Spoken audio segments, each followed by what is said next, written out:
என்ன சொன்னீங்க?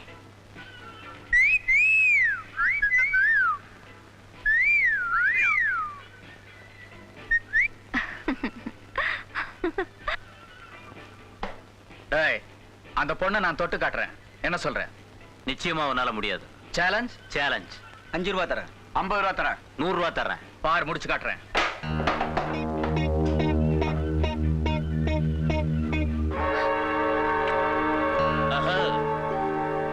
என்னங்க, உட்காருங்க உட்காருங்க.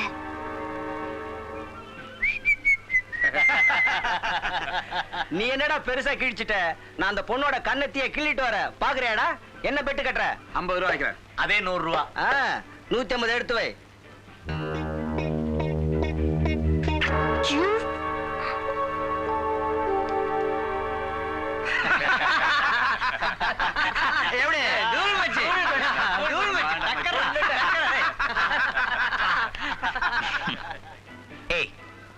நம்ம 2 பேருக்கு இப்போ ஒரு பந்தயம்.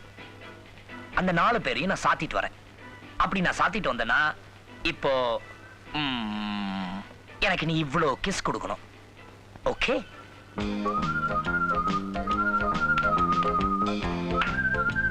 ஓகே.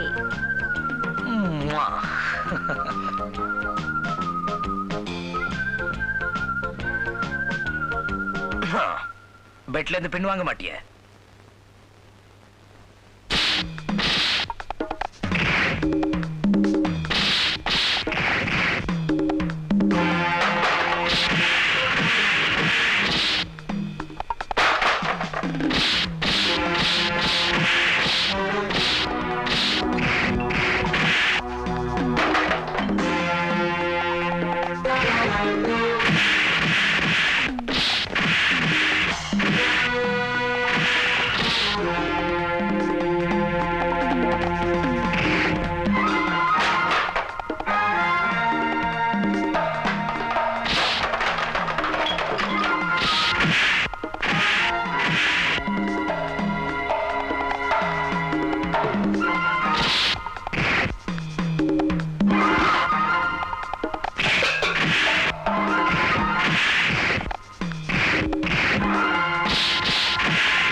எப்படி பெட்ல ஜெயிச்சிட்டானா? அதெல்லாம் இருக்கட்டும். ஏதாவது அடிக்கடி பட்டதா? ஒண்ணும் இல்லையே. ஐயோ, ரொம்ப வலிக்குமே. வலி வலிக்கலையே. போய் சொல்லாதீங்க, ரொம்ப வலிக்கும். சொன்னா புரியாதே.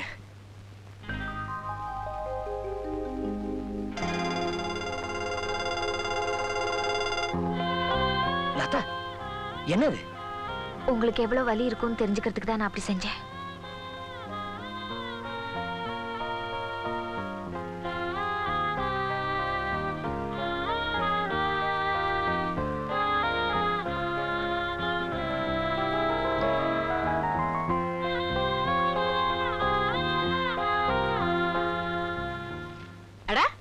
எப்படா வந்த? இப்பதான். என்னது? என்ன கட்டு இது? என்னடா ஆச்சு? என்னடா இது? கால் கட்டு போடுறதுக்கு முன்னால கை கட்டோட வந்து நிக்கிற. சும்மா இரு பசு. அப்பா, எனக்கு எப்படி அடிபட்டதுன்னு கேட்கவே இல்லையே. நீ என்ன அரசியல் ரீதியாக அடி வாங்கியிருக்க போற? அந்த பொண்ணு லதா கிட்ட யாராவது ரவுடி பசங்க கலட்டா பண்ணிருப்பானுங்க. நீ போய் அந்த ரவுடிகளை அடிச்சிருப்ப, அவங்க பதிலுக்கு ஒன்னு அடிச்சிருப்பாங்க. இதானே? டாட், எனக்கு அடிபட்டு ரத்தம் வந்ததும் லதா துடிச்சிட்டா, தாங்கையும் குளிச்சுக்கிட்டா. அதுல பொண்ணு உனக்கு ஒரு கஷ்டம் வந்தா உடனே அந்த கஷ்டத்தை தானே வரவழைச்சுக்கிறாளே, அவ பொண்ணு. இவ்வளவு இருக்காளு. அன்னைக்கு ஒரு நாள் பிளேடால நான் கையை கீறிக்கிட்டேன், ரத்தமா கொட்டுது. இவ வந்து பிளேடு சரியா இருக்கா, உடைஞ்சு போச்சான்னு பாக்குறான். இது என்ன பெரிய விஷயம்? நான் கூட தான் தம்பிக்கு ஏதாவது உதவி தேவைன்னா மாங்கு மாங்குன்னு செய்வேன். அப்படியா? அவசரமா எனக்கு இது வருது, எனக்காக நீங்க போறீங்களா? வாயை வச்சுக்கிட்டு சும்மா இருக்க வேண்டியது தானே. இதெல்லாம் வாங்கி கேட்டுக்கணும்னு உனக்கு அவசியமா? போய் நம்ம டாக்டருக்கு ஃபோன் பண்ணி ஒரு நல்ல டாக்டர் அனுப்பு. அதெல்லாம் ஒண்ணு வேணாம், எனக்கு எல்லாம் சரியாயிடும். தம்பி, லெட்டருக்கு நடுவுல எனக்கு ஏதாவது மணி ஆர்டர் வந்திருக்குதா பாரு. ஐயே பரதேசி சித்தப்பா. வேணும் உனக்கு? என்ன குடும்பமே எதுக்குது?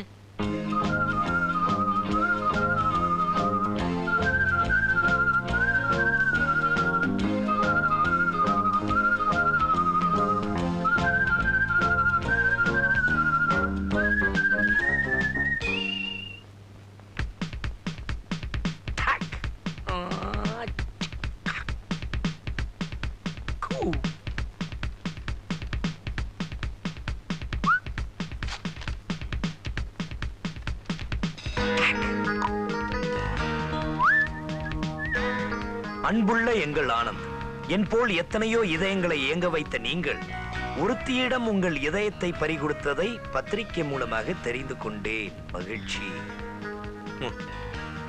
உங்களை போன்ற கலைஞன் ஒரு பெண்ணை காதலிக்கும் போது பூரணமாக அவளை பற்றி அறிந்து மணப்பதே உத்தமம். நீங்கள் மணக்கப் போகும் லதா உங்களிடம் மறைக்கும் உண்மை என்னவென்று தெரியுமா? அவள் ஏற்கனவே ரொம்ப அனுபவப்பட்டவள், காதலில் மட்டுமல்ல கருக்கலைப்பிலும் கூட.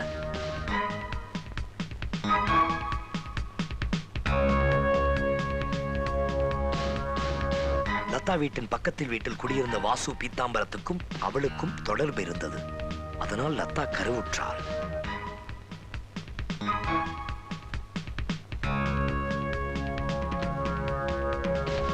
அவளுக்கு கோயம்புத்தூரில் இருக்கும் டாக்டர் சந்தான பாலன் என்பவர் மூலம்தான் கருக்கலைப்பு செய்யப்பட்டது.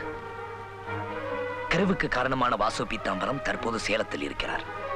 இது விலாசம் இல்லாத மொட்டை கடிதம் அல்ல என்பதற்காக தான் கீழே விவரமாக வாசு பீத்தாம்பரத்தின் விலாசமும் கருக்கலைத்த சந்தான பாலன் விலாசமும் தந்திருக்கிறேன். தீர விசாரித்து தெளிவு பெற்ற பின் லதாவை மனம் செய்து கொள்ளுங்கள்.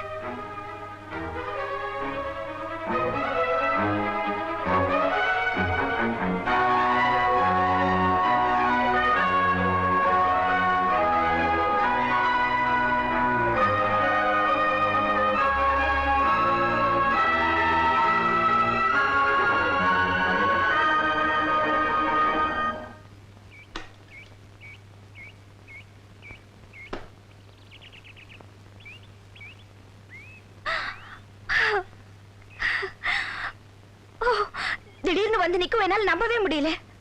ஒருவேளை சதா உங்க நினைப்பிலே இருக்கிறதுனால பிரம்மையான் சந்தேகமா இருக்கு. இது நிஜமா கனவான்னு சந்தேகம் இருந்தா என்ன அணைச்சு பாரு, உண்மை தெரியும்.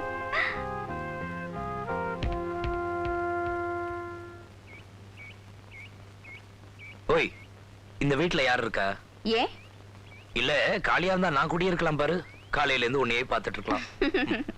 இப்ப யாரும் இல்ல, கொஞ்ச நாளா காலியா தான் இருக்கு. இதுக்கு முன்னாடி யார் இருந்தா? வாசு பீதாம்பரம்னு ஒருத்தர் இருந்தாரு.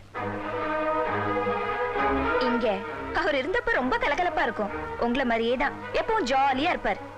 சேலத்துல ஏதோ பிசினஸ் ஸ்டார்ட் பண்றேன்னு அங்கேயே போயிட்டாரு.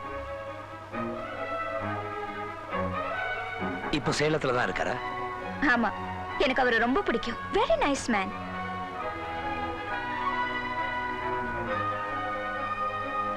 லதா, வந்த விஷயத்தையே சொல்ல மறந்துட்டேன். இன்னைக்கு பெங்களூர் போயிட்டு வரேன். பெங்களூருக்கா? ஆமா, ஒரே ஒரு நாள்ல திரும்பிடுவேன். சீக்கிரமா வந்துருவீங்கல்ல? பின்ன நான் அங்கேயே தங்க போறேன். வரேன். உங்களை பிரிஞ்சிருக்கிற ஒவ்வொரு நிமிஷமும் I'll really miss you. எனக்கும் அப்படிதான். வரட்டுமா? என்னங்க உள்ளே வராம போறீங்க? மாமியார் வீட்டுக்கு வரும்போது வெறும் கையோட வரக்கூடாது. பெங்களூர் போய் ஒரு ரோஜா செடி வாங்கிட்டு வரேன். பாய்.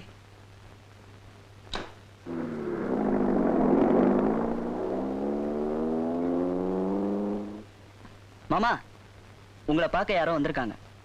அப்படியா? வாங்க. ஐ அம் வாசு பீதாம்பரம். நீங்க? என் பேரு ரகுராமன். நான் மெட்ராஸ்ல இருந்து வரேன். அப்படியா? ரொம்ப சந்தோஷம். சார், நீங்க மெட்ராஸ்ல இருக்கும்போது உங்க பக்கத்து வீட்டுல லதான்னு ஒரு பொண்ணு இருந்தாலே, ஞாபகம் இருக்கா? லதாவையா சொல்றீங்க? அவ ரொம்ப தங்கமான பொண்ணாச்சே. ஏ சார், என்ன விஷயம்? ஒண்ணும் இல்ல சார், லதாவை என் ஃப்ரெண்டுக்கு கல்யாணம் பேசிட்டு இருக்காங்க. அதனால அவ எப்படிப்பட்ட பொண்ணுன்னு கேட்டு தெரிஞ்சுக்கிட்டு போலான்னு வந்தேன். சார், லதா பழகிறதுக்கு குழந்தை மாதிரி, ஆனா கேரக்டர்ல நெருப்பு. அவகிட்ட யாரும் நெருங்க முடியாது. அவளை கல்யாணம் பண்ணிக்கணும்னா உங்க ஃப்ரெண்டு ரொம்ப அதிர்ஷ்டம் பண்ணியிருக்கணும் சார். குணத்துல அவ வைரம். Thank you sir. ஆமா, உங்க ஃப்ரெண்டு பேரு? அறிவழகன். வரேன் சார்.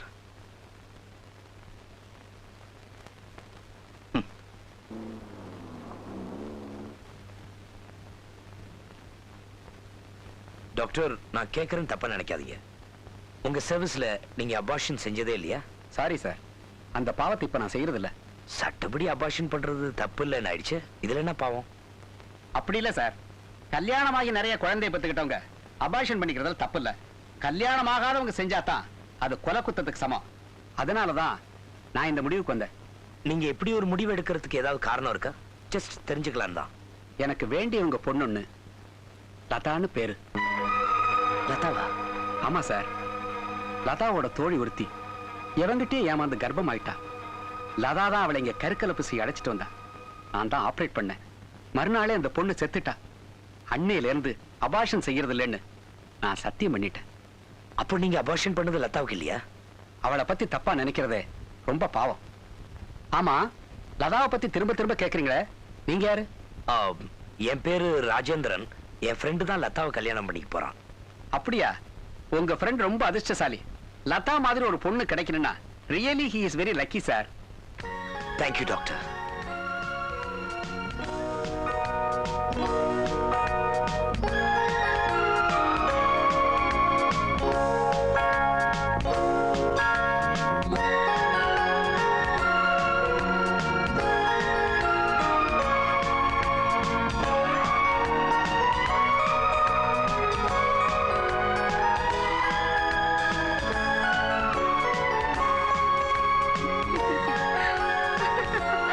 ஆமா, எதுக்காக என்ன அவசர அவசரமா கூட்டு வந்தீங்க? இன்னைக்கு நான் சந்தோஷமா இருக்கேன். அதை கொண்டாட தான் நான் உன்னை இங்க கூட்டிட்டு வந்தேன். போன காரியம் முடிஞ்ச சந்தோஷமா? நான் எதிர்பார்த்ததை விட நல்லபடியாவே முடிஞ்சிச்சு. ஆஹா. ஆ, நானும் உங்களுக்கு ஒரு சந்தோஷமான விஷயம் சொல்ல போறேன். என்ன? நீங்க பெங்களூர் போயிட்டீங்கல்ல, திடீர்னு எங்க மாமாவும் அத்தையும் எங்க வீட்டுக்கு வந்தாங்க. என்ன விஷயமா? அவங்க பையனுக்கு என்ன பொண்ணு பார்த்து நிச்சயதார்த்தத்துக்கு நாள் குறிச்சிட்டு போயிட்டாங்க. கல்யாணத்துக்கு ஒத்துக்கிட்டியா? ம். ஓஹோ, உன்னோட காதலுக்கு அர்த்தம் இதானா? இத்தனை நாளா எனக்கு தெரியாம போயிடுச்சு. பரவாயில்ல, வரேன். என்னங்க, நான் கட்டிக்க போறவரோட பேரை கேட்கவே இல்லையே. எனக்கு ஒண்ணும் தெரிய வேணாம். ஆனந்த். அதுதான் அவரோட பேரு.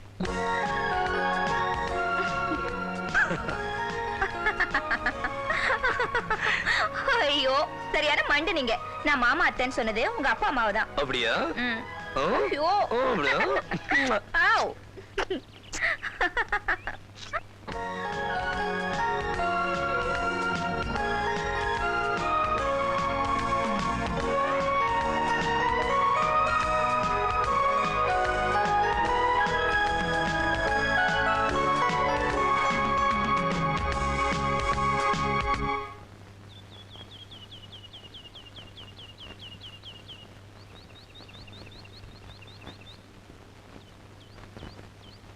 ஆராரோ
லதா லதா, உனக்கு இன்னைக்கு விடுதலை, வாமா.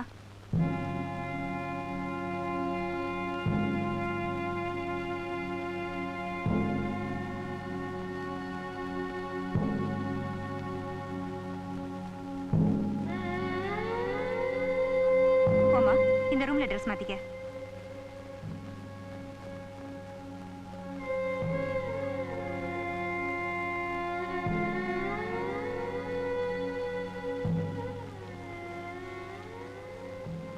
உன்னோட தண்டனை காண முடிஞ்சு இன்னைக்கு விடுதலை ஆகுற. இதுல ஒரு கையெழுத்து போடு.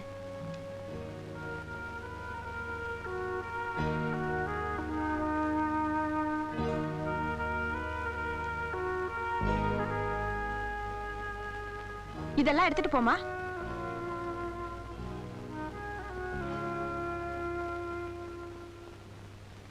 ஏமா,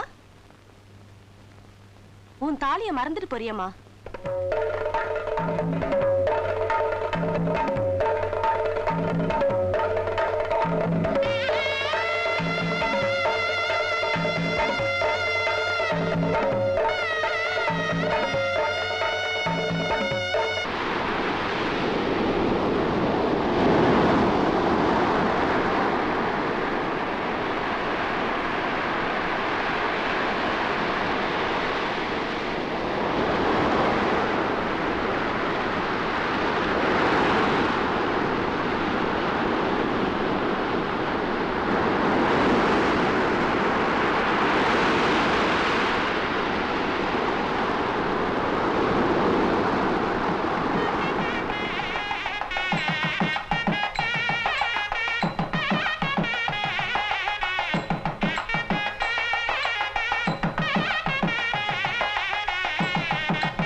ஆயிரம் பொய் சொல்லி ஒரு கல்யாணத்தை நடத்துன்னுவாங்க. நம்ம பையன் 1000 முறை அலைஞ்சு ஒரு கல்யாணம் பண்ணிக்கிறான். காதலிச்சு கல்யாணம் பண்ணிக்கிறதுல இருக்கிற சுகமே அலாதி. திருட்டு மாங்காய கடிச்சு திங்கிற மாதிரி.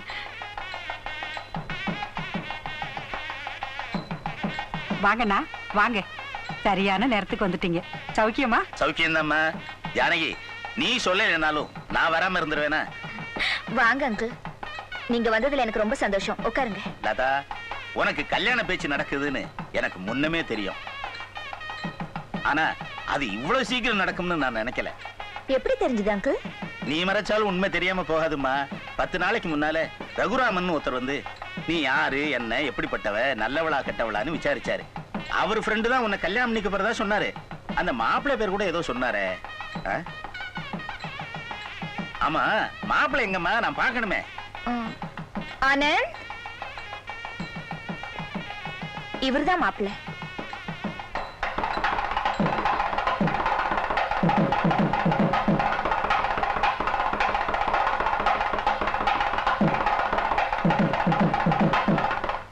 ஏமா, இவரா உன்னை கட்டிக்க போற மாப்பிள்ளை? ஆமா அங்கிள், ஃபேமஸ் சிங்கர் ஆனந்த். ஏன் சார், நீங்க தானே அன்னைக்கு என் வீட்டுக்கு வந்து லதாவை பத்தி விசாரிச்சீங்க?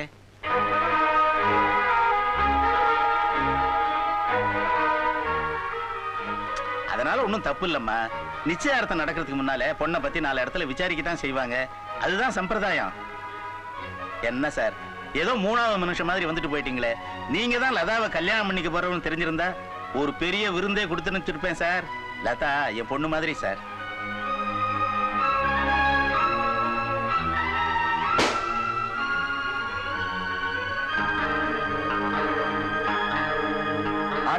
ஹலோ, வாங்க டாக்டர். வாங்க லதா, இங்க யார் வந்திருக்கா பாருமா. வாங்க டாக்டர். என்னம்மா சௌக்கியமா? சௌக்கியம். டாக்டர், இஸ் மிஸ்டர் ஆனந்த், லதாவை கல்யாணம் பண்ணிக்க போற மாப்பிள்ளை.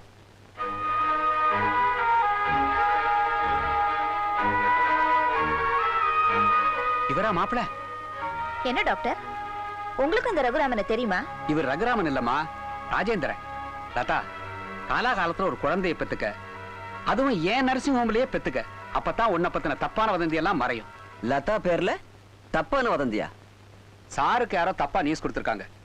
நம்ம லதாவுக்கு ஏற்கனவே ஒருத்தரோட உறவு இருந்ததாவும், ஏன் ஹாஸ்பிட்டல்ல தான் வந்து அபார்ஷன் செஞ்சுட்டதாவும் சொல்லி இருக்காங்க. சார் ரொம்ப ஜென்டில்மேன், நேரா என்கிட்ட வந்து சந்தேகத்தை தீர்த்துக்கிட்டாரு.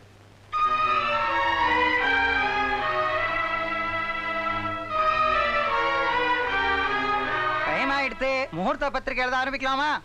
நிறுத்துங்க, இந்த நிச்சயதார்த்தம் நடக்காது.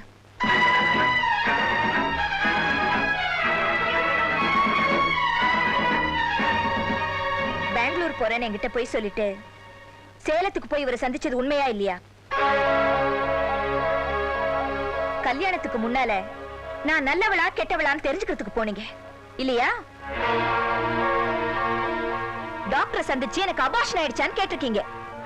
இல்ல லதா, நான் என்ன சொல்றேன்னா, என்ன சொல்ல போறீங்க நான் கேட்கல, என்ன சொன்னீங்கன்னு தான் கேக்குறேன். லதா, நான் சொல்றது கொஞ்சம் கேளு. மிஸ்டர் ஆனந்த், என்ன பத்தி தெரிஞ்சுக்கணும்னா இவங்ககிட்ட கேட்கணுங்கிற அவசியம் இல்லையே, நேரடியா என்கிட்டயே கேட்டிருக்கலாமே. என் கூட பழகின ஒவ்வொரு நிமிஷமும் என்ன பத்தி தெரிஞ்சுக்காதத அடுத்தவங்க கிட்ட கேட்டுதான் தெரிஞ்சுக்கணும்னா you're a coward. உங்களை ரொம்ப உயர்வா நினைச்சேன், ஆனா இவ்வளவு கேவலமான சலன புத்தி படைச்சவர்னு இப்பதான் புரிஞ்சுக்கிட்டேன். லதா, யாரோ எழுதின மொட்டை கடைதாசியை நம்பி ஏமாந்துட்டேன். நல்ல காலம், அந்த லெட்டர்ல இருந்ததெல்லாம் பொய்ன்னு தெரிஞ்சு போச்சு. நீங்க கேட்ட கேள்விக்கெல்லாம் இவங்க ஆமா போட்டிருந்தா என் வாழ்க்கை என்ன இருக்கும்? என்ன உதறிட்டு இன்னொருத்தைய கல்யாணம் செஞ்சிருப்பீங்க இல்ல? ஆதாரம் இல்லாத ஒரு லெட்டருக்கே இவ்வளவு அசிங்கப்படுத்துறீங்களே. கல்யாணம் ஆனதுக்கு அப்புறம் இப்படி சந்தேகப்பட மாட்டீங்கன்னு என்ன நிச்சயம்? சமயக்கார கூட பேசினாலும் இப்படிதான் தப்பா எடுத்துக்க போறீங்க. டிரைவரோட கார்ல போனாலும் நாத்துக்கிட்ட வந்தா சொல்ல போறீங்க. மன உறுதியே இல்லாத உங்களுக்கு கழுத்தை நீட்டினா காலம் பூரா நான் தலை குனிய வேண்டியதுதான். இந்த நிமிஷத்துல நமக்குள்ள எந்த வரவும் கிடையாது.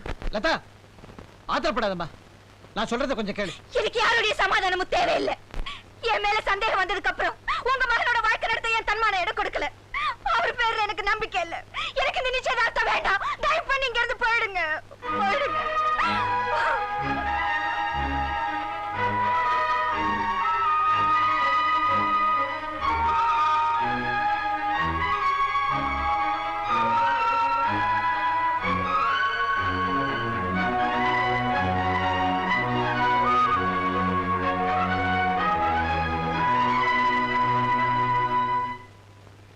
கிங்கிணி கிங்கிணி கிணிகிணி கிங்கிணி கிணிகிணி கிணிகிணி கிணிகிணி கிணிகிணி கிணிகிணி. அட ஏன் இப்படி ஐஸ்கிரீம் விக்கிற மாதிரி கத்திக்கிட்டே வர?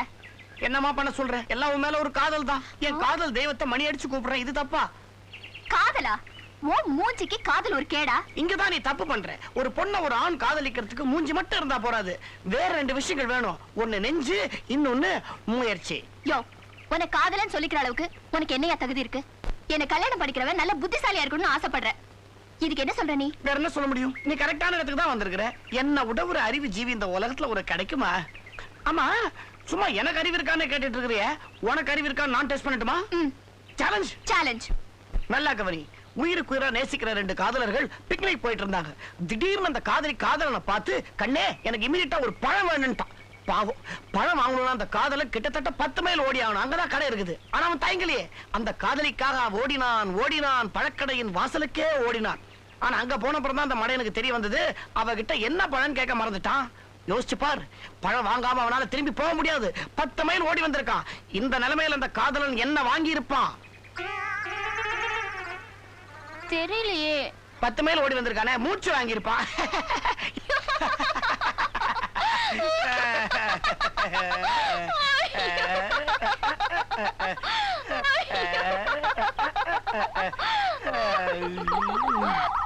பாவி, என் பையன் நான் செஞ்ச தப்பையே செஞ்சுக்கிட்டு இருக்கிறான். இவன் மூஞ்சி மோர கட்டைக்கு காதல் ஒரு கேடா? இத வளர விடப்படாது, முளையிலேயே கிள்ளி எரிஞ்சிடணும்.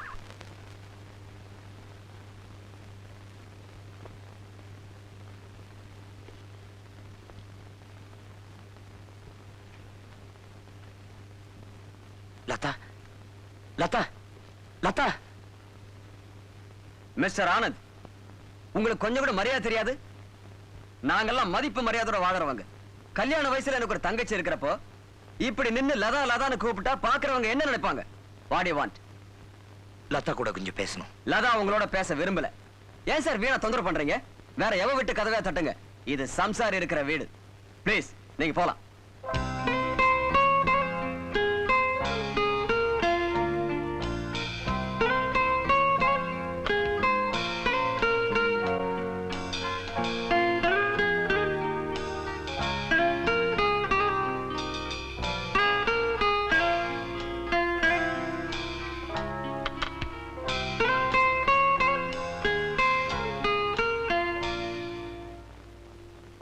ஆனந்த், நீ எத்தனை நாளைக்கு தான் அப்பா இப்படி இருக்க போற? சந்தேகம் எனக்குள்ள இருந்த சங்கீதத்தையும் சந்தோஷத்தையும் எப்போ சாகடிச்சுமா. நீ சாப்பிடாம பட்னி கிடக்குற.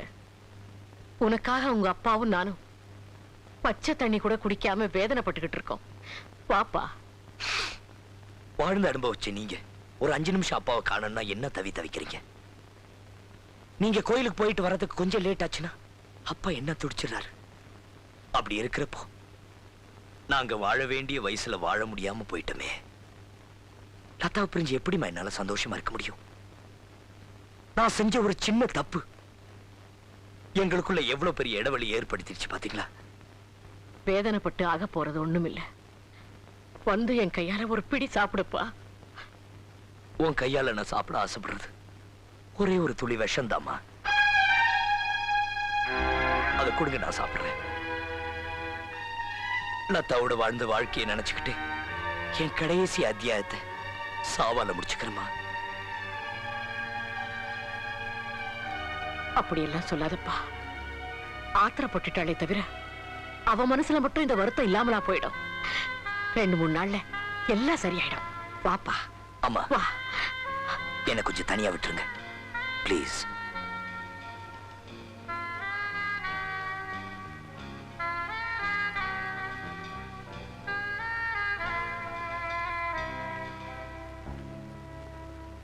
லதா, கோபம் இருக்கிற இடத்துல தான் குணம் இருக்கும்னு சொல்லுவாங்க. உன்கிட்ட கோபம் மட்டும்தான் இருக்கு, குணம் இல்ல. என்னமோ உனக்கு மட்டும்தான் பெரிய தலைகுனிவு ஏற்பட்ட மாதிரி நடந்துக்கிறியே. நீ செஞ்சது மட்டும் என்ன நியாயம்? ஆனந்தாவது ரகசியமா போய் உன்னை பத்தி விசாரிச்சான். ஆனா நீ 4 பேருக்கு முன்னாடி நிச்சயதார்த்தத்தையே நிறுத்தி எல்லாரையும் தலைகுனிய வச்சிட்டியே. உன்னால அவன் மட்டும் அவமானப்படல, நம்ம குடும்பத்துக்கே கேவலமாயிடுச்சு. நான் தான் தெரியாம கேக்குறேன், அவனை பார்க்க மாட்டேன்னு நீ இப்படி பிடிவாதம் பிடிக்கிறதுக்கு அவன் என்னடி அப்படி பெரிய தப்பு பண்ணிட்டான்?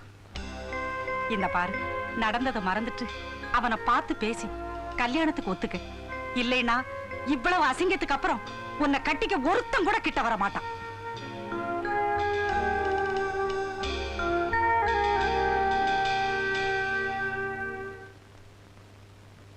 பாத்தியா லதா, ஆனந்தோட திமிர?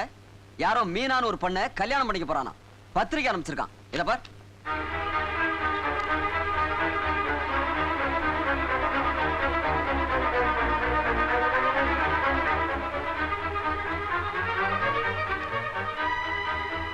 உன்னை வெறுப்பேத்த தான் இந்த பத்திரிகை உனக்கு அனுப்பியிருக்கான். இத பார்த்ததும் நீ ஓடி போய் அவன் காலில் விழுவேன்னு ரொம்ப கேவலமா இட போட்டிருக்கான். என்ன தப்பு கணக்கு போட்டுட்டார் அண்ணே. அம்மா அவருக்காக பறிஞ்சு பேசினப்போ ஒருவேளை நான் தப்பு பண்ணிட்டேன்னு நினைச்சு என் மனசை மாத்திக்கலான்னு இருந்தேன்.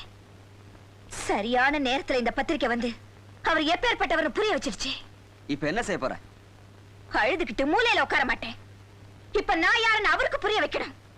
எந்த முகூர்த்தத்துல அந்த ஆனந்துக்கு கல்யாணம் இந்த பத்திரிக்கையில எழுதி இருக்கோ அதே முகூர்த்தத்துல என் கல்யாணமும் நடக்கணும். லதா அண்ணா, என்ன கட்டிக்க போறவன் யாரா இருந்தாலும் பரவாயில்ல, ஆனா என் மேல சந்தேகப்படக்கூடாது. அவனுக்கு அழகலனாலும் பரவாயில்ல. நீயா பார்த்து யார கட்டிக்க சொல்றியோ அவனை நான் கட்டிக்கிறேன். இந்த முடிவுல இருந்து மாற மாட்டியே? நிச்சயமா இல்ல. ஆனா ஒரு கண்டிஷன், என் கல்யாண பத்திரிக்கையை இந்த மாதிரி சாதாரணமா பிரிண்ட் பண்ண கூடாது. பெரிய பெரிய போஸ்டர்ஸ் அடிச்சு அந்த ஆனந்தோட வீட்டுக்கு முன்னால உள்ள சவர பூரா ஒட்டணும். அப்பதான் என் ஆத்திரம் தீரும்.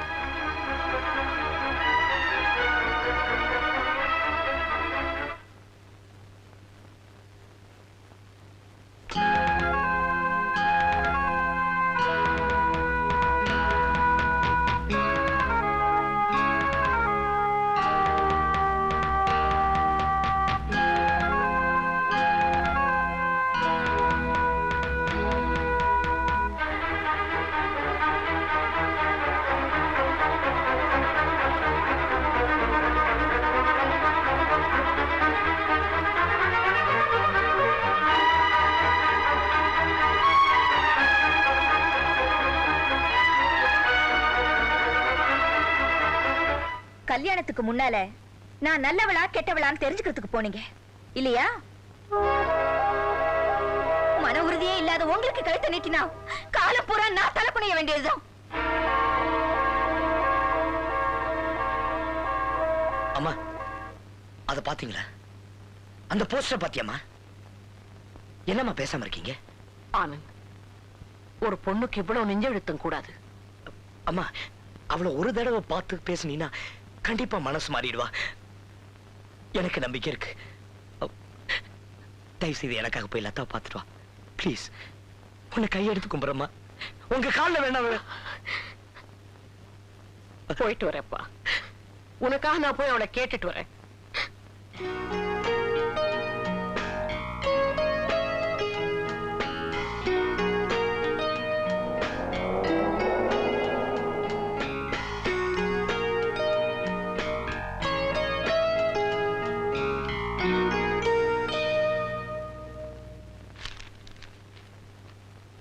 வணக்கம்.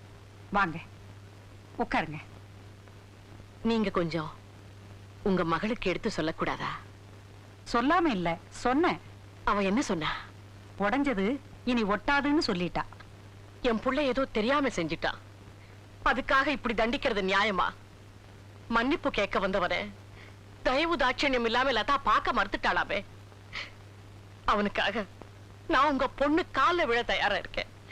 எப்படியாவது அவங்கள ஒண்ணு சேர்த்து வைங்கம்மா. லதாவோட கல்யாண பத்திரிகையை பார்த்ததும் ஆனந்த் இடிஞ்சு போயிட்டான். 4 நாளா அவன் எதுவுமே சாப்பிடல. இப்ப கூட ஒண்ணு குடிமுடிகி போயிடல. அவளை கொஞ்சம் மனச மாத்திக்க சொல்லுங்க.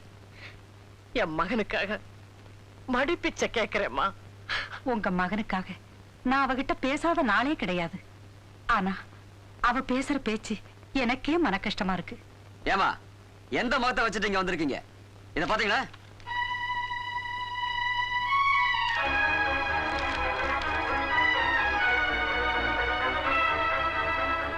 எங்க பிள்ளைக்கு இன்னும் கல்யாணமே நிச்சயம் பண்ணலையே. இதுக்கு எங்களுக்கு எந்த சம்பந்தமும் இல்ல. இந்த பத்திரிகை உங்களுக்கு யார் அனுப்பிச்சாங்க? என் தங்கச்சியை பத்தி யார்கிட்ட போய் கேக்குறது? உண்மை தெரிஞ்ச உடனே மன்னிப்பு கேட்க வேண்டியது. இப்ப என்னடானா, உங்க மகனோட கல்யாண பத்திரிகை அனுப்பி வச்சுட்டு லதாவுக்கு கல்யாணம் தெரிஞ்ச உடனே அந்த பத்திரிகை நாங்க அடிக்கலன்னு போய் சொல்லி மழுப்புறது. ஏமா, லதா மாதிரி உங்களுக்கு ஒரு பொண்ணு இருந்து அவ வாழ்க்கையில இதெல்லாம் நடந்திருந்தா உங்களால அதை தாங்கிக்க முடியுமா? இவ்வளவெல்லாம் நடந்ததுக்கு அப்புறம் என் தங்கச்சி மனசு மாறி இப்பதான் கல்யாணத்துக்கு சம்மதிச்சிருக்கா. அதை கெடுத்துறாதீங்க. போங்கம்மா, போங்க.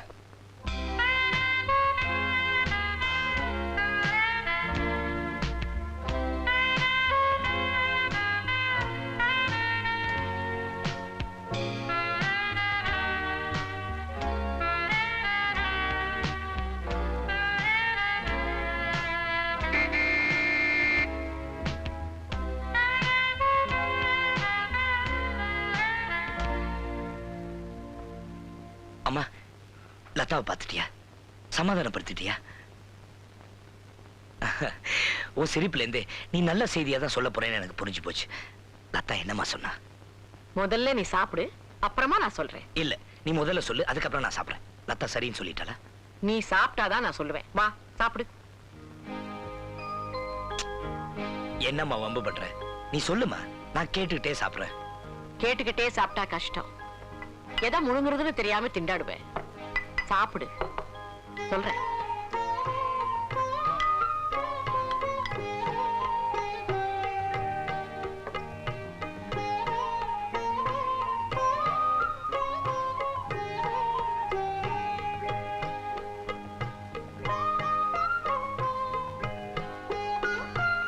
அம்மா, நான் சாப்பிட்டேன். இப்ப சொல்லு.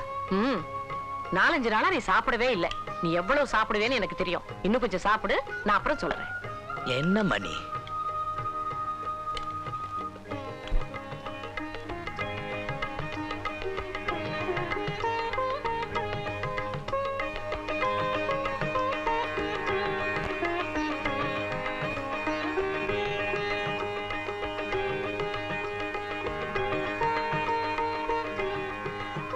அம்மா, சாப்பிட்டாச்சு. இப்ப சொல்லு.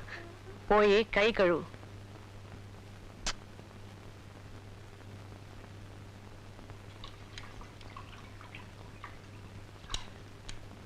அம்மா, லதா என்னம்மா சொன்னா? அதான் கை கழுவிட சொன்னேனப்பா.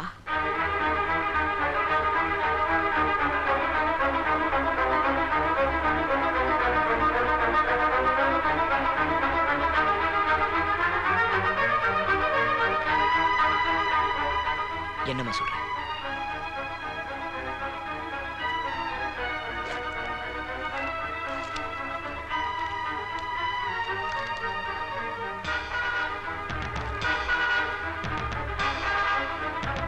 என்னம்மா இது? எனக்கே தெரியாம எனக்கு கல்யாணம் யாரும்மா பத்திரிக்கை அடிச்சிருக்காங்க? எனக்கும் இதுக்கும் எந்த விதமான சம்மந்தமும் இல்லை. யாரோ என் வாழ்க்கையை விளையாடுறாங்க.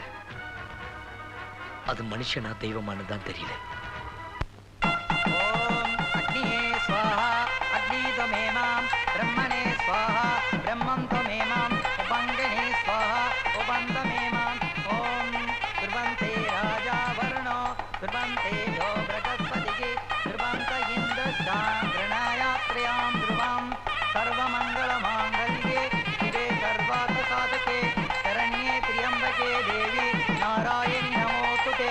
கட்டிமலம் கட்டிமலம் மாங்கல்யம் தந்துநானேன மம ஜீவன ஹேதுனாம் கண்டே வத்னாமி சிவஹே சஞ்சீவன சரதாம் சதாம் சதமானம் பவதி சதாய புருஷாயுஷ்யவேந்திரிகே பிரதிதிஷ்டதி. உன்ன மாதிரி யாராலையும் இவ்வளவு சீக்கிரம் மனசை மாத்திக்க முடியாதுரி. ஆனந்த் காதல, அதனால நிச்சயதார்த்தத்தோட அவரை கழட்டி விட்டுட்ட. இப்ப மனம் ஒரு புருஷன் ஆயிட்டாரே, அவரை எப்ப கழட்டி விட போற? என்னோட பல நாள் பழகிட்டேன்னு சந்தேகப்பட்டா தூக்கி எறியறதுல என்னடி தப்பு? என்ன மாதிரி மானமுள்ள எந்த பொண்ணும் இப்படிதான் செஞ்சிருப்பா. உனக்கு ஒரு கதை தெரியுமா? ஏகபத்தினி விரதன்னு கும்பிட்ட ராமச்சந்திரமூர்த்தி, அதாவது ராம, யாரோ ஒருத்த சீதையோட கற்பு மேல சந்தேகப்பட்டாங்கிறதுக்காக அவளை காட்டு காமிச்சாராம். எதுக்காக? மத்தவங்களோட சந்தேகத்தை தெளிவுபடுத்துறதுக்காக. அப்ப பிரிஞ்ச அந்த ஜோடி கடைசி வரைக்கும் சேரவே இல்ல. என்ன புரிஞ்சதுக்கு அப்புறமும் எதுக்காக என்ன பத்தி மத்தவங்கள்ட்ட கேட்கணும்? அதை தாங்கிட்டு நான் சும்மா இருக்கணுமா? எனக்கு தன்மானம் ஜாஸ்தி. இதுக்கு பேர் தன்மானம் இல்லடி, அவமானம்.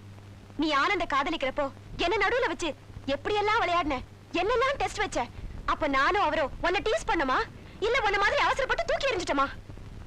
நான் போய் 4 பேர்கிட்ட ஆனந்த் எப்படிப்பட்டவர்னு கேட்கலையே. ஒலவாய மூடினாலும் ஊர்வாய மூட முடியாதுன்னு ஒரு பழமொழி இருக்கு தெரியுமா? யாரோ கிளப்பி விட்ட பொருளைய நம்பி மனசுக்குள்ளே புழுங்காம ஆனந்த் கேட்டு தெரிஞ்சுக்கிட்டதுல என்னடி தப்பு? ஒருவேளை அதே லெட்டர் உன் கல்யாணத்துக்கு அப்புறம் வந்திருந்தா நீ என்னடி செஞ்சிருப்ப? என்ன நம்புங்க நம்புங்கன்னு கதறி இருப்ப. ஆனந்த் நம்பலன்னா தூக்கு போட்டுட்டு செத்திருப்ப இல்ல? இப்ப வந்து உன்கிட்ட நியாயம் பேசுறேன் பாரு, என் புத்திய செருப்பால அடிக்கணும். ஆனந்தோட உன்னை சேர்த்து பார்த்த கண்ணால வேற ஒருத்தரோட நீ சேர்ந்து இருக்கிறத பாக்குறப்போ என் மனசு கேட்கல. அதனாலதான் இவ்ளோ பேசிட்டேன். இத பாருடி, மணவரையில எல்லாரும் உன் தலையில அச்சத போட்டாங்க, ஆனா நீ மண்ணையே வாரி போட்டுக்கிட்ட. I am sorry. நான் வரேன்.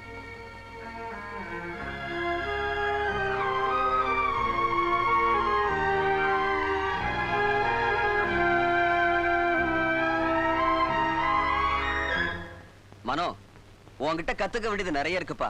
நீ மட்டும் அரசியல் இருந்தேன்னு வச்சுக்க பெரிய அரசியல்வாதி ஆயிருப்ப. முதல்ல ஒரு மொட்டை கடிதாசி அனுப்பி ஆனந்த குழப்பன, அதையே வச்சு லதா நிச்சயதார்த்தத்தை உடைச்சிட்ட. அவனுக்கே தெரியாம அவன் கல்யாண பத்திரிகை பிரிண்ட் பண்ணி லதா மனசைய நிமிஷத்துல மாத்திட்ட. யூ ஆர் சூப்பர் இன்டெலிஜென்ட் பா. எல்லாத்துலயும் நீ எனக்கு பக்கபலமா இருந்ததுனால தான் என்னால் இதையெல்லாம் சாதிக்க முடிச்சது. இந்த சந்தோஷமான நேரத்துல உனக்கு ஒரு சந்தோஷமான பரிசு தர போறேன். இன்னையிலிருந்து உன்னை என் கம்பெனியில பார்ட்னரா சேர்த்துக்கிறேன். தங்கச்சி லைஃப் பார்ட்னர், அண்ணன் business partner. Thank you, thank you very much.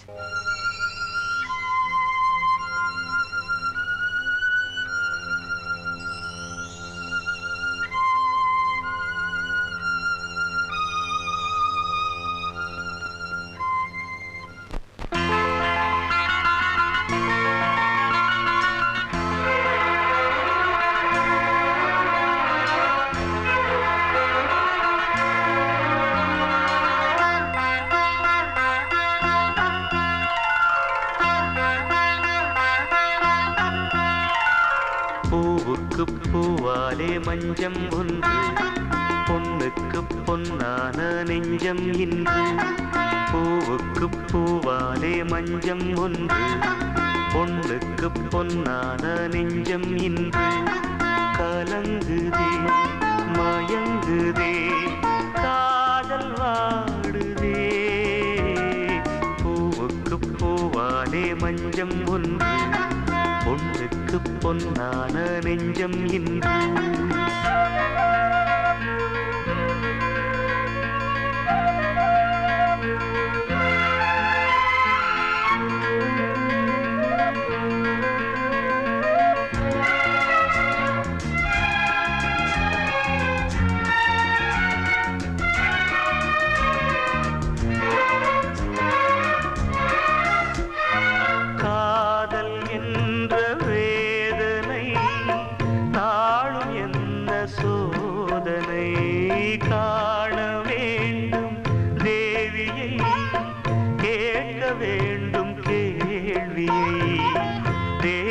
எங்கும் மேவி நின்று ஓடுகின்ற ஜீவனும் வேறு வேறு பாதை தேடி விலகின்று போகுதே பூவிட்டு பூந்தென்றல் போகுமோ பெண்ணுள்ளம் என் கண்ணீர் காணுமோ பூவிட்டு பூந்தென்றல் போகுமோ பெண்ணுள்ளம் என் கண்ணீர் காணுமோ பொழுதும் விழியுமோ பூவுக்கு பூவாலே மஞ்சம் ஒன்று பொண்ணுக்கு பொன்னான நெஞ்சம் இன்று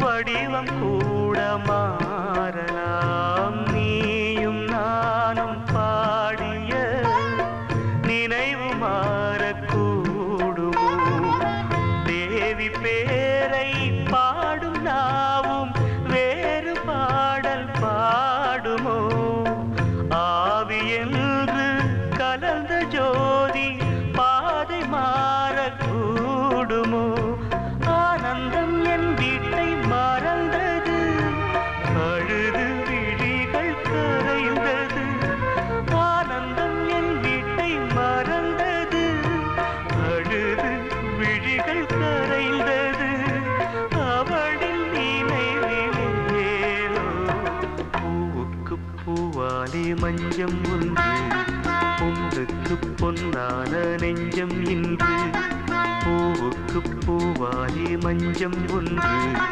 பொண்ணுக்கு பொன்னான நெஞ்சம் இன்று கலங்குதே மயங்குதே காதல் வாடுதே பூவுக்கு பூவாலே மஞ்சம் ஒன்று பொண்ணுக்கு பொன்னான நெஞ்சம் இன்று பூவுக்கு பூவாலே மஞ்சம் ஒன்று பொண்ணுக்கு பொன்னான நெஞ்சம் இன்று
ஏதோ மன அதிர்ச்சி ஏற்பட்டிருக்கு. கண்டிப்பா 10 நாள் ரெஸ்ட் எடுக்கணும்.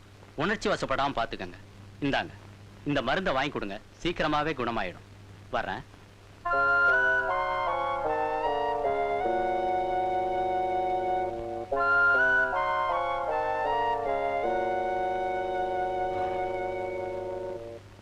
லதா இங்க இருந்தா மறுபடியும் இதே மாதிரி நடக்கலாம். அதனால ஒரு சேஞ்சுக்காக ஊட்டி கூட்டு போலான்னு நினைக்கிறேன். என் மேல உங்களுக்கு நம்பிக்கை இல்லையா? முதல்ல நான் மனுஷன், அதுக்கப்புறம் தான் புருஷங்கிற உறவு. லதா பூர்ணமா குணமானதுக்கு அப்புறம் தான் மனைவிங்கிற பந்தம், முதலிரவுங்கிற சடங்கு. போதுங்களா?